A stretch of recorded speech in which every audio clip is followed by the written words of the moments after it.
দীর্ঘদিন আন্তর্জাতিক ক্রিকেটে পদচারণা করলেও ট্রফি জিততে পারে না বাংলাদেশ। এদেশের ক্রিকেট প্রেমীদের মতো হতাশ শ্রীলঙ্কান গ্রেট অরবিন্দ ডি সিলভা।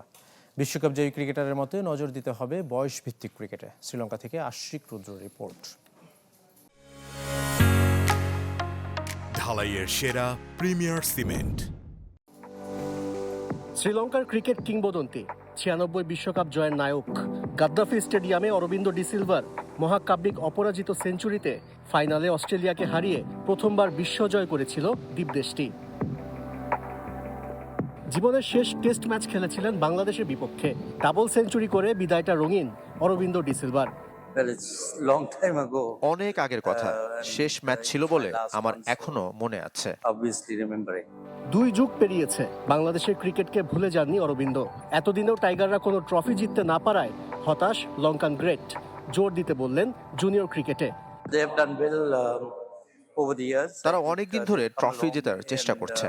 বাংলাদেশের ভালো মানের ক্রিকেটার আছে, তবে জুনিয়র ক্রিকেটের স্ট্যান্ডার্ড বাড়াতে হবে, তাহলে ভবিষ্যৎটাও দারুণ হবে। ক্রিকেট থেকে অবসরের পর 2 দফায় শ্রীলঙ্কার প্রধান নির্বাচক হিসেবে কাজ করেছেন। কোচিংয়েও আগ্রহী ছিলেন, এমনকি ব্যাটিং পরামর্শক হিসেবে বাংলাদেশ থেকে প্রস্তাবও পেয়েছিলেন অরবিন্দ। বাংলাদেশ শ্রীলঙ্কার বন্ধু, তাদের সহযোগিতার জন্য আমরা প্রস্তুত। অনেক আগে বিসিবির এক কর্তা যোগাযোগ করেছিলেন, কিন্তু হয়ে ওঠেনি। বাংলাদেশকে বিশ্বকাপে দেখতে না পেরে অবাক অরবিন্দ ডি সিলভা, তবে সামনের দিনগুলোর জন্য জানিয়েছেন শুভকামনা।